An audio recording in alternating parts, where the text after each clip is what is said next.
Good evening, everybody. How are you all? Welcome to Anchor of Hope. Would you please stand with us while we worship the Lord and come before Him and sing praises to Him? You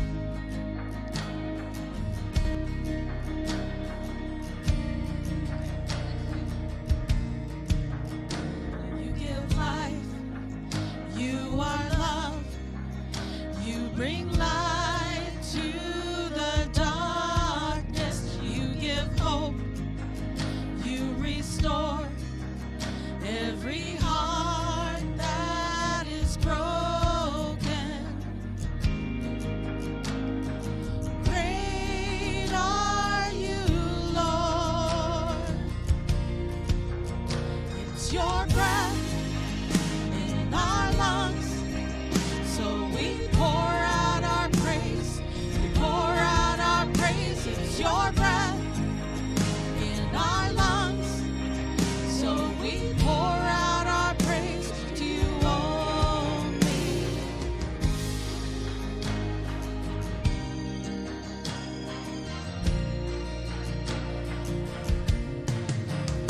You give life.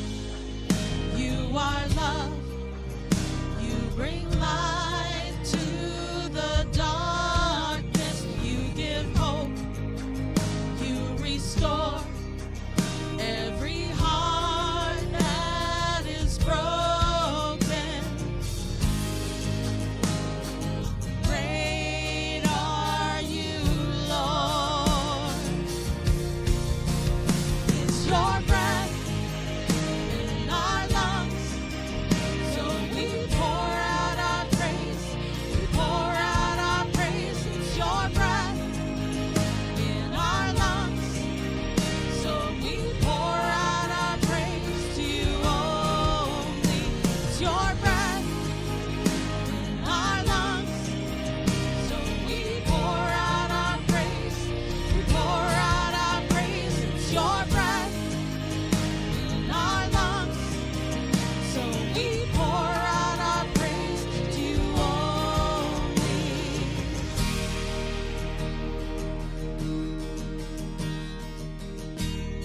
The earth will shout your praise. Our hearts will cry. These bones will sing. Great are you, Lord. All the earth will shout your praise. Our hearts will cry. These bones will sing. Great are you, Lord. All the earth will shout your praise. Our hearts will cry. These bones will sing. Great are you, Lord.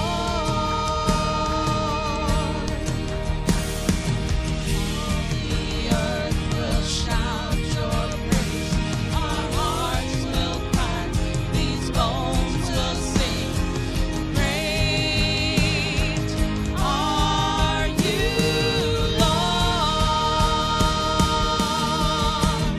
It's your breath in our lungs, so we pour out our praise. We pour out our praise. It's your breath in our lungs, so we pour out our praise to you only. It's your breath in our lungs, so we pour out our praise. We pour out our praise. It's your breath in our lungs, so we pour out our praise.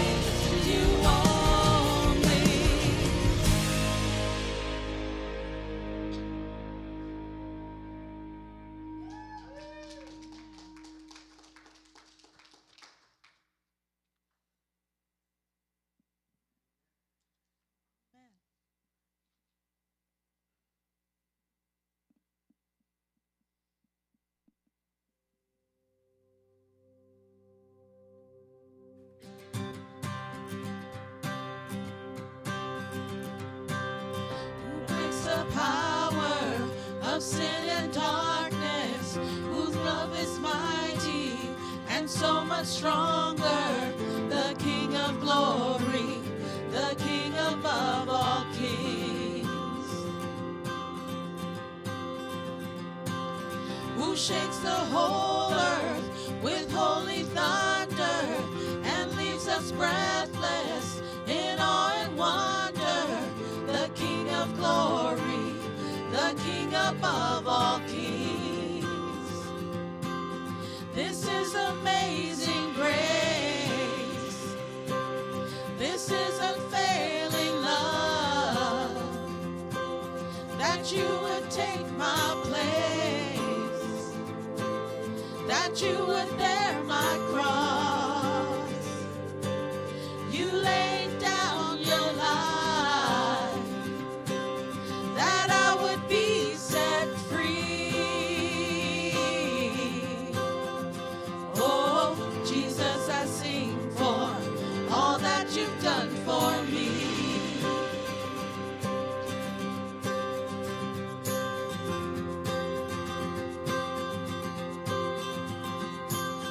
Who brings our chaos back into order, who makes the orphan a son and daughter, the King of glory, the King above all kings,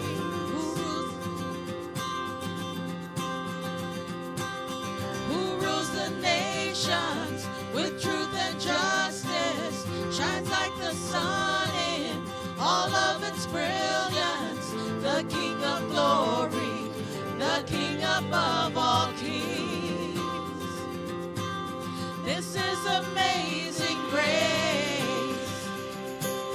This is unfailing love, that you would take my place, that you would bear my cross.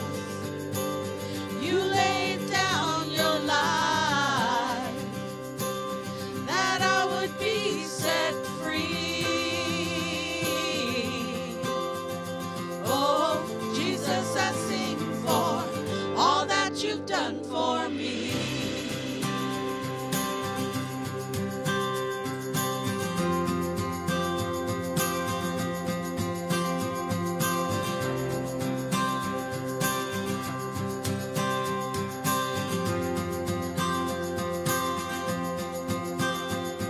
Worthy is the Lamb who was slain.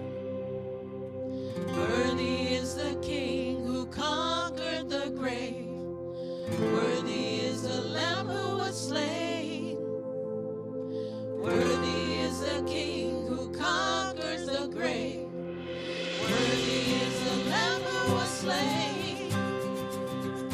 Worthy is the King who conquers the grave. Worthy is the Lamb who was slain. Worthy, worthy, worthy. This is amazing grace. This is unfailing love, that you would take my place, that you would bear my cross. You laid down your life, that I would be set free. Oh, Jesus, I sing for all that you've done for me.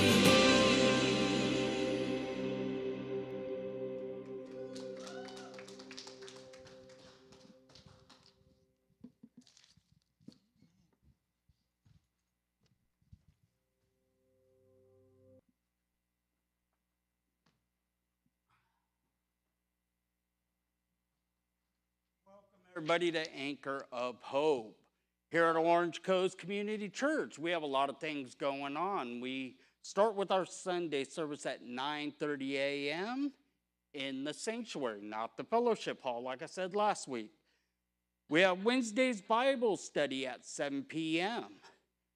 Every first and third Thursday at 7 p.m. we have men's group. Every second and fourth Thursday at 6:30, and both these will be in the fellowship hall. We have apologetics, which is Turning Point USA. Let's see, we also, Fridays at 5:30, right before this, we have Anchor in Hope, Men's Discipleship. Every second and fourth Saturday at 9 a.m., we have a Rise and Shine Women's Bible Study. And every Saturday at 5:45, I've been saying 6, but it's 5:45, we have the Saturday night service in the fellowship hall with Pastor Rick, where you can ask questions to the pastor about what you're going to learn about. Now, if you're interested in any of those, you can call Orange Coast Community Church, Rise and Shine, or Anchor of Hope. The number will be on your screen, hopefully. But there will be numbers that you can call. We also, coming up at the end of the month, for the women, we have a tea party going on. If you're looking to learn to meet some of the people here before getting too involved, there's always the ladies' tea party. It's going to be a great thing. The men will be butlers, and you will be treated like the queens you are. And that we also will be passing out more information as more events come online. Retreats are always going to be scheduled. We'll let you know more about that. We will also be doing, the women will be doing discipleships. The Rise and Shine members would want to be doing a women's discipleship or a women's Bible study at your location. Please contact Orange Coast, Anchor of Hope. Anybody you can get a hold of here, we will get you to the right person so that you can have a chance. We have also more days for the men. Me and Pastor Dave have a few more days available that if you'd like to have an in-person Bible study brought to you guys, we can make that happen. We got a lot of people that would love to come and teach you the Word of God. And that's what we got for this week. All right, so this week we are moving on, or this month we are moving on to step 5. Now this is going to be the step that, in my opinion, is the hardest of them all. And that the 5th step is admitting to God, to ourselves, and to another human being the exact natures of our own. Now, in last month, we talked about the 4th step, which is you looking into yourself and doing a moral inventory. That is where you look at what you have done, and usually a good sponsor will tell you to put it down on paper. And that this is where you would write who made you mad, who you're mad at, who might be mad at you, all the little different things in your life, who you treated bad, who treated you bad, just everything. We want to put it on paper. And that we want to find out all the different things going on, like learning if we're being selfish, all that kind of stuff. There's a procedure that your sponsor will work through you with on getting this done. Now, when we look at all the steps so far, first step was you admitting you had a problem.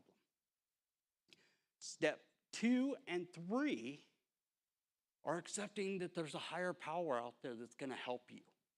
And you had to learn a little bit about it. So now as we're going into step 5, now we're going to get to the meat of this. Do you believe in the higher power? Because that's what it's going to take to get you through this. Because I can't speak for anybody else, but for me, it's easy for me to tell myself I have a problem or tell God, but to tell another man that you have a problem. Admitting your wrongs to this power through prayer, meditation, and simply saying them out loud builds the bond you have with it and strengthens your resolve in it for the next step. So this is all based, what I like to think, on John 1:9, 1 John 1:9. We confess our sins. God is faithful and just to forgive us and cleanse us from unrighteousness. Now we all know, if we've been working on finding our God, He is a forgiving God, and that He will forgive us. He wants to forgive us. He's going to put all his effort to forgive us. Now, there's a couple things you got to look for in this. There's two parts of it. Because you're thinking, okay, God does forgive us. And that I believe it deep down. But do you forgive yourself? That's the first part of this. That's why when you look at this, it says, admitted to God and to ourselves. And then the final part of it is to another human being. That was the hardest part. The other person. So let's kind of look at those three things. Let's look at confession to God. Do you really believe in God? Have you told him everything? Have you looked at yourself and said, this is who I am? And have you really accepted God's already seen you for what has happened? And that he's like, I know it, I understand it, I can fix it. Now we look at God and he's just so much power behind it, where he can tell us, hey, I get it. Because I'll be honest with you, there's no one on this planet that gets it as much as God. God knows what was in your heart while in your mind.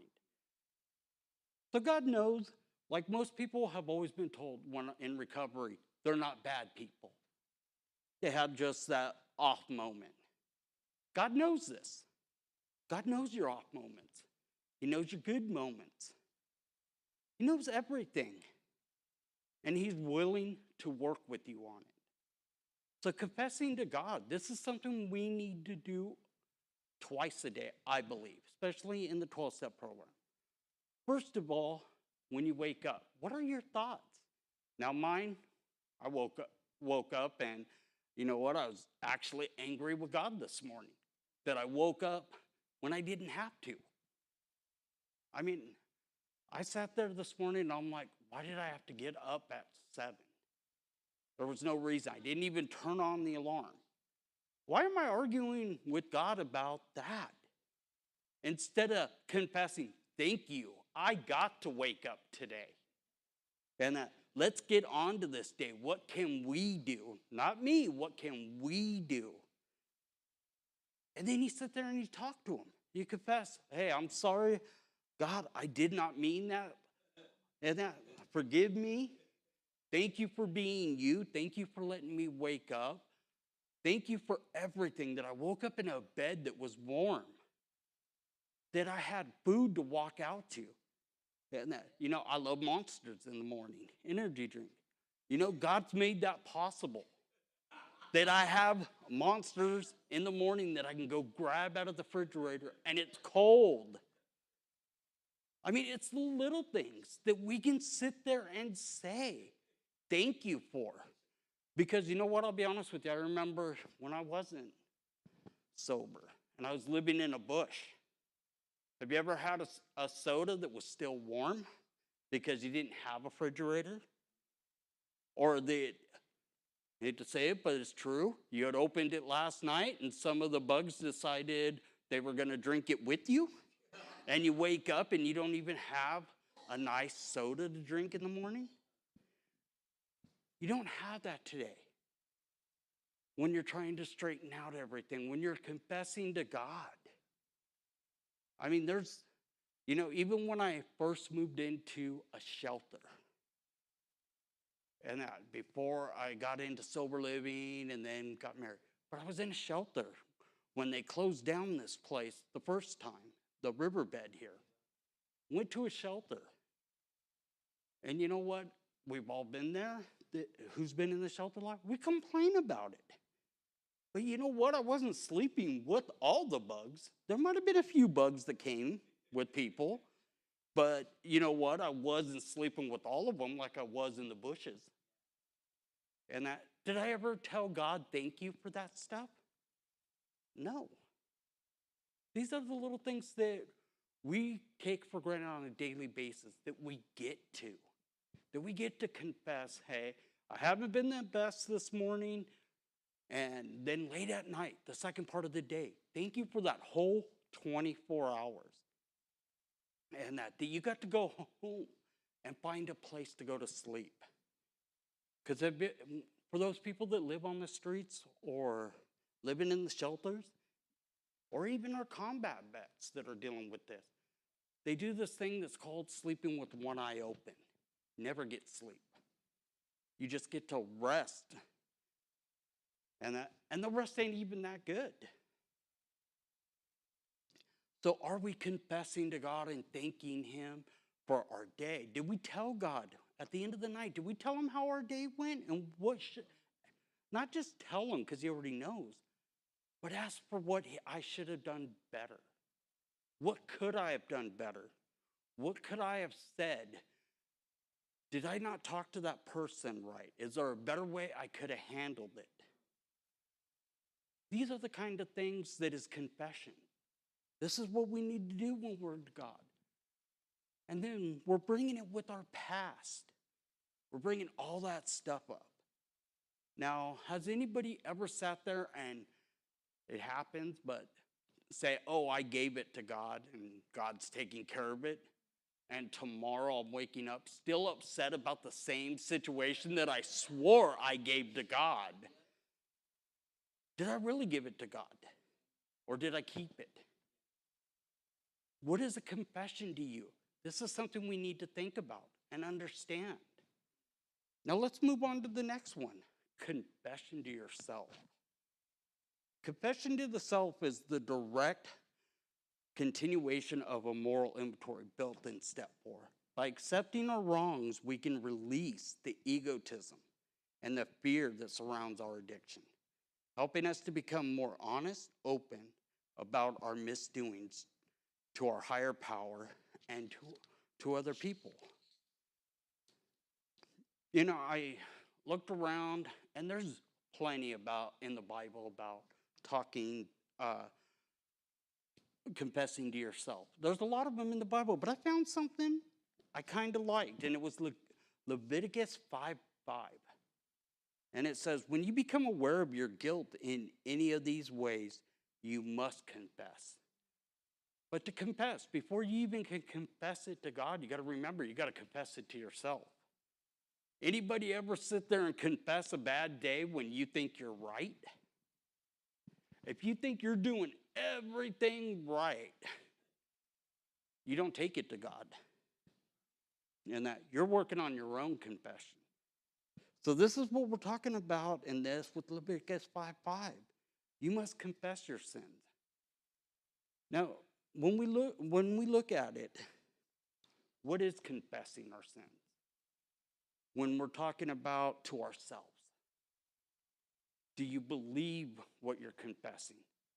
I can't speak for anybody again. How often do we confess something and don't really mean it? That is a very deep thing. You know, my sponsor once told me, the worst person to talk to is yourself because you can convince yourself of anything. And you know what? I now see that. I used to sit there and say, I'm robbing someone's house and convincing myself I need it more. But I'm a good person. And how do we do that? We can convince ourselves, but confession isn't about convincing. It's about knowing it and believing it and meaning it. When you confess it to yourself, you're like, yeah, I screwed up. And that talking to yourself is always considered a bad thing in mental health fields. But I will tell you one thing, you need to do it once in a while. When you're sitting down in your room, confess who you are. You know, I like to sit at the end of the bed and be like, oh my God, I can't believe I just went and did that. And just sit there and think, why did I do that? Why did I say that? Heather has this joke with me that she wishes I could just hold back from saying something for about 2 seconds and I'd realize it wasn't a good idea to say it. I can't do that. But then later at night, it's quiet and I'm like, okay, maybe she was right. But you know what? Again, You know how often, and I tell her this all the time when she calls me out on it, I will tell her, well, that's how the military is. We don't have time to hide behind a bush and make it soft and gentle. Sometimes you just need to tell it as it is. And that, so right there, am I confessing anything or am I already finding excuses for my actions? And that, I'm still a work in progress, and it's going to take a lot of work. I'll be honest with you. Okay, so let's kind of look at one of the most hardest part of all this, another person. Breaking the cycle of any kind of recovery is a challenge that is rarely achieved without help. As step 5 is about building self-esteem and realization through admitting what's wrong you have committed throughout alcohol abuse, many find it hard to choose a person to confess with or confess to. Now, I'm going to read this verse. It's James 5:16. Commands believers to confess sins to one another and pray for each other to facilitate healing. And that is a very important thing. This is what we're talking about here, healing. Now, I didn't put it down here, but I think in the next verse it says one thing that I left out. It says a righteous person will help. Now, I want to tell you this is important. This is why there's sponsors, there's clergymen, there's priests, there's something. I'm not telling you to go tell every person you meet on the street all your worst problems and who you really are. And that, but you go to a pastor, you go to an elder in a church. You know what the first command is that they're trying to do? They're trying to help you heal because they believe that you can be healed. And that, most people working on their lives out in the real world, they really don't have time for you. They don't care about your problems. And that, because here's something that you need to know about doing this. You need to be told the truth. And that, because I can sit there and say, well, I did drugs because of this, because of that, and all these things. And then say, but it's not my fault. But it's their fault how they treated me, caused me to go and sleep in a bush for 2 years. I can come up with all these excuses and that. So that's why you need to pick a righteous person. What is a righteous person? Someone that has good morals. And usually when they have good morals, one thing they do is listen. That's what you need, someone to listen. Because you're trying to solve a problem with you, but you're also asking someone to help you with it. You know, God's always going to be there to help you with it. But you know what brought this to my attention is something I was thinking about when I was going through this part, is Moses. You know he had a problem. Moses was scared of public speaking. And that God gave him a direction. God has given me many directions, and I choose not to follow them at that time. I got better ideas. But see, then you got to compete with your fears. And now, what did Moses do? Found Aaron. Aaron led him the way. He found another person that was a righteous man that was going to support him, help him get through the little parts. And this wasn't God stepping away and letting someone else. This is God putting someone in your life to help you with the work. But what does this end up doing to you?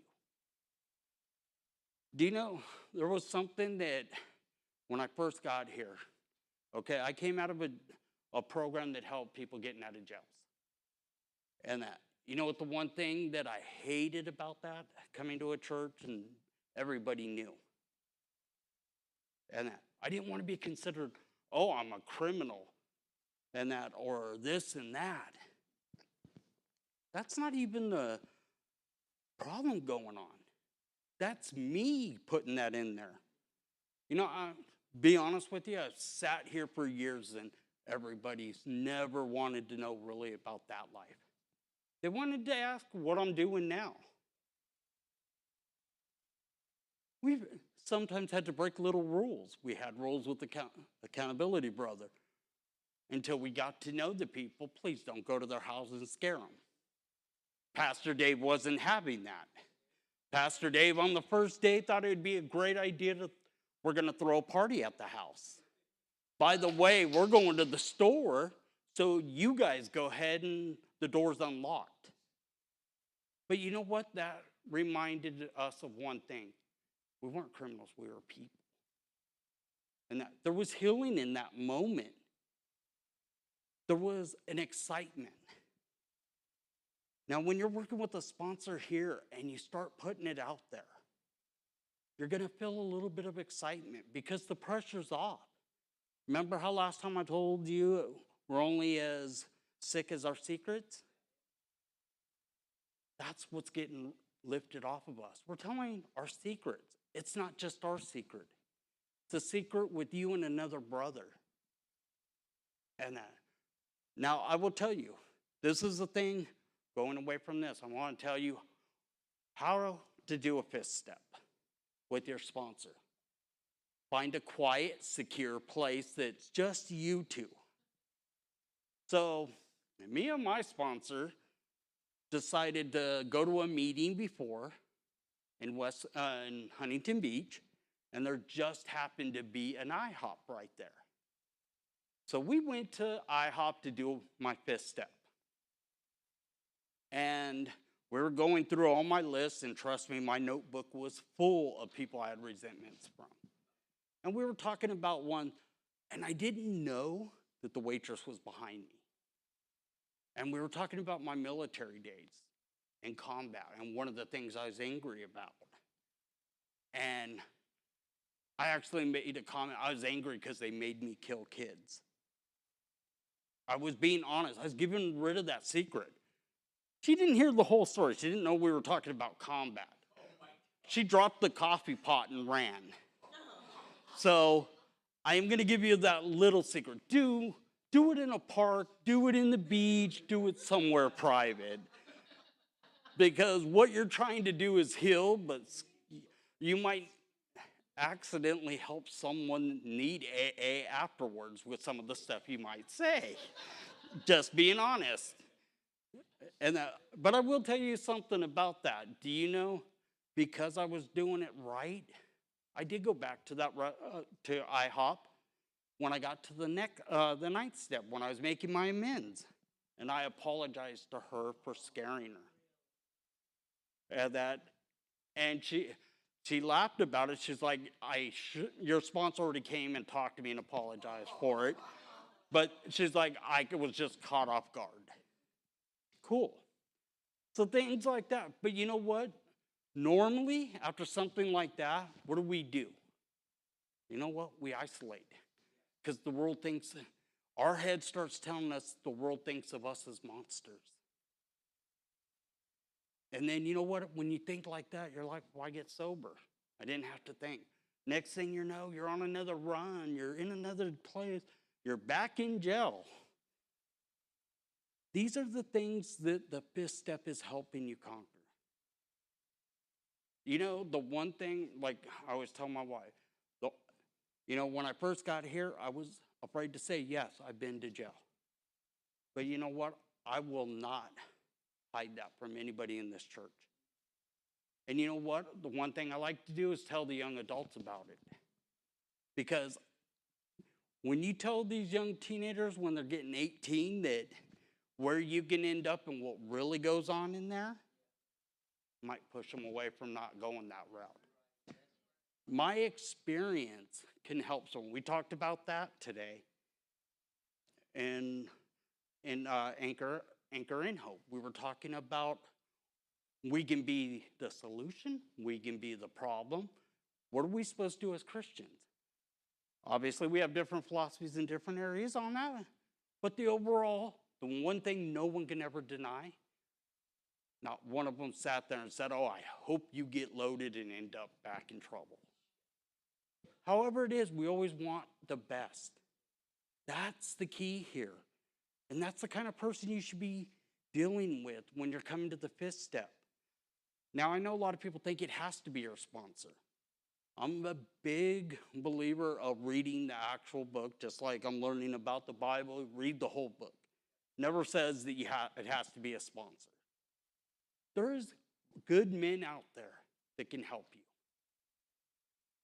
If you're worried about your secrets getting out, I will recommend, go to a church. The pastor will keep it to themselves. And that their main goal is the same thing as God's goal, to restore you. They don't want to be part of the problem. They don't want to be the reason you fell. They want to be the reason you have a chance to succeed in God's kingdom. I've never met a person in this church that ever thought, I'd rather see it go bad for you in life. And you should never see that. If you do run into that in your church, please leave. And I'm just being honest, but I've never really heard of that. So let's look at it. What does it all come down to? It's fear. And that it's fear of, okay, so you just learned how powerful and what God is. And that. So now, to be honest with you, I was fearing God too. The more I learned about my higher power, the more scared I was, because, it wasn't looking good for me. And then having to convince myself by confessing to myself, I'm the problem. I can tell you all in life, yes, there's circumstances. You might have a father that disappeared. You might have a father that beat you, or you might have been abandoned. That is not why you drink or use drugs. You use drugs and alcohol or suffer through anything in recovery because you choose to. There has always been a solution. They say in AA, the problem is that first drink. In NA, they say it's the first drug. I don't believe that's true. It's the first thought, because it's the thought that leads to the action. Now, yes, stay away from that first one. But you know what? Stay away from yourself. You're more dangerous to yourself than drugs, than anything else out there. When you're running on your own will, your own belief, you're the one that's dangerous to yourself. And I used to sit there and be upset with my dad. Everybody that has dealt with me from day one, I blamed everything on my dad. Nothing has anything to do with my dad. It all happens to be on me. Now, do I forgive my dad? I'm still working on everything. But I will 100% say how my life turned out has nothing to do with him. Because you know what? The proof to defend that is, there is people out there that have been abused by their dad and became the greatest fathers. There is people out there that were abandoned by their family. And you know what? Their main goal is not to be that. They refuse to leave their family. That is what a normal thinking person wants to do. Break that habit. Break that family curse. And then there's some like me that just, hey, you know what? I got the excuses, and I'm going to run with it and see how it turns out. And it didn't turn out well. But I will tell you, I am grateful for my life. Even during the drug times, the jail times, all that, I am grateful.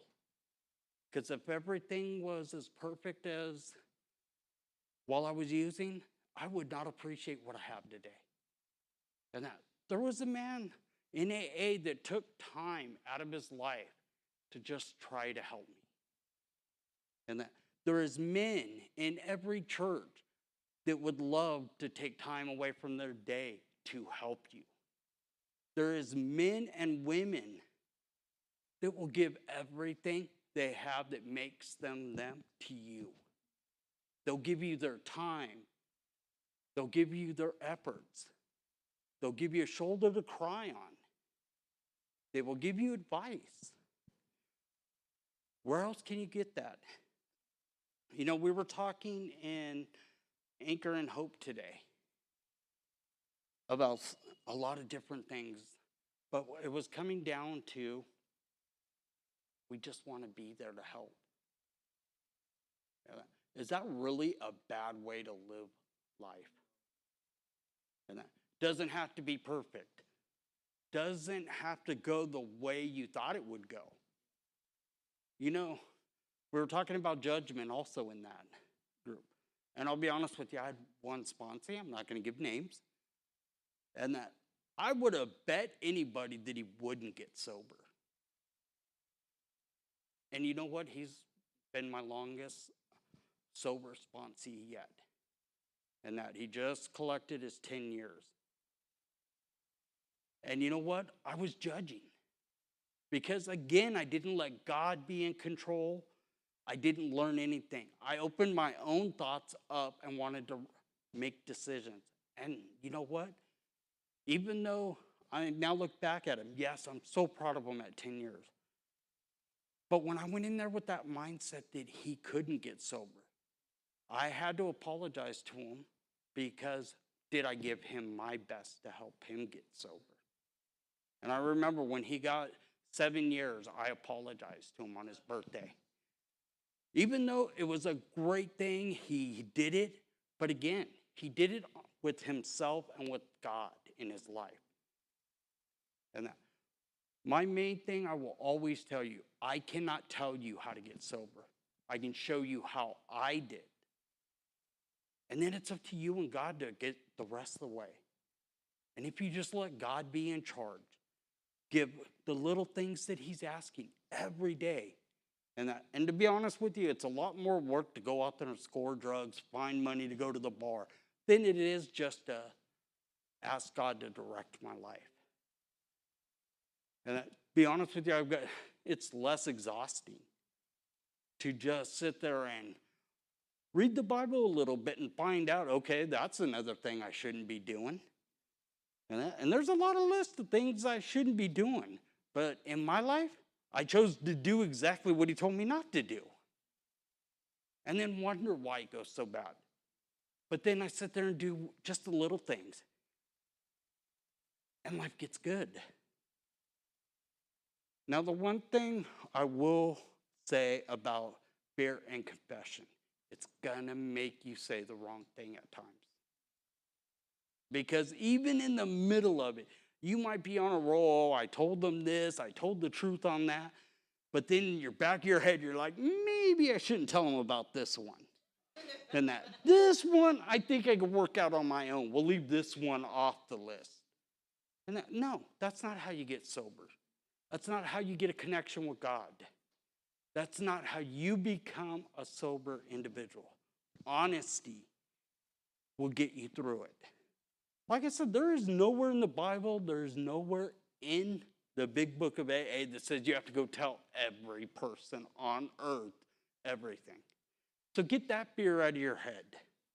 Find that one person that cares enough to give you his time. And just give up that power. Because once you get it out of there, it helps. I'll be honest with you, when I finished my 5th step, I had a great release. There's something that most people get, it's called the spiritual experience at the end of your 5th step. And it's when you finish telling them everything and the person will usually ask you, is there anything else? And you know what? When it's hard to look in your mind and you're like, really, I can't find anything. There is a spiritual experience that you will get at that moment. And I guarantee you, you'll get the best night's sleep you ever got. I did. I always ask my sponsees, how'd you feel that night? And they all sit there and say, I was able to go to sleep without my head running. Because really, there was nothing. Now, here's the problem with that. Starting the very next day, you've got to do it every day after that because more things come into your life. Life will always happen. But now you're getting those tools where it doesn't affect you the way it used to. You got a little strong thing. You know what? It's easier to go to a person when you only have 1 or 2 instead of a notebook with about 100 different things. And when you look back and you're like, 100 to 150 things on my list? How did I have time to do drugs? I was pissing too many people off. There should have been no way I could have done drugs. But that's how we roll. And you know what the best part about it is? Most of those people didn't even know I exist. The ones I was upset with that took time out of my day because I was thinking about them, I was never a second thought to them.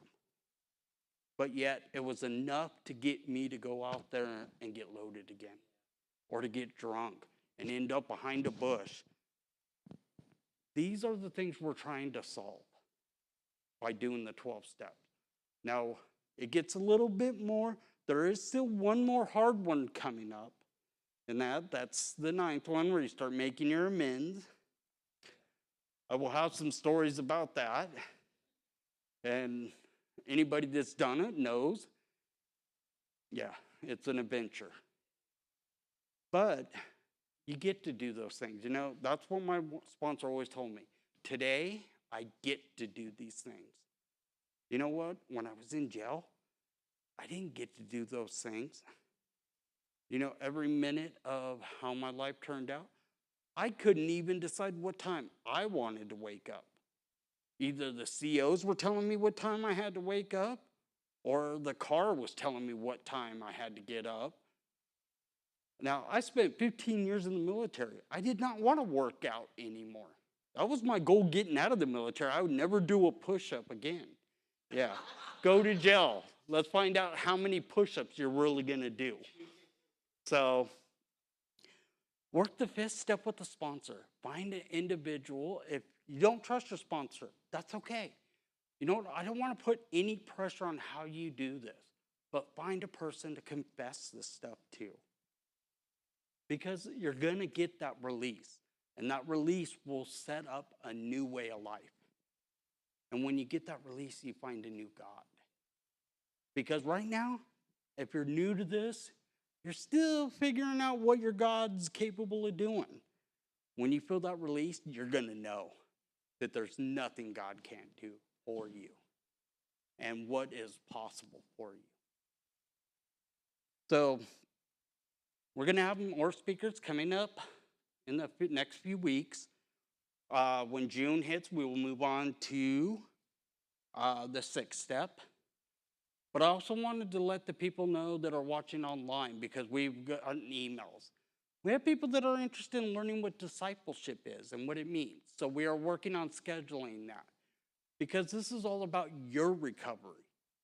And like I will always tell you, if you're asking questions about it, you got God on your side, because God wants you to ask questions. God's going to answer them. If he doesn't answer them to you, he's going to put people in front of you that will answer them. God can do all things. So let's pray out tonight. Heavenly Father, we thank you for tonight. We thank you that we get this opportunity to confess to you, to ourselves, and to another human being. We just ask that you bless us with it, that you show us the way, that you give someone in my life that can help me with this, so that when I come through this part of it, I have a righteous man that's going to guide me. And the guidance will lead to you, Lord. Because this is what the ultimate thing of the 12 steps is. To lead me to you with the life you attended, not the life we attended. We just ask that you bless our families, because when we suffer, they suffer more. They're the ones that need you as well. We just ask that you bless and protect them and put your wings of protection around them.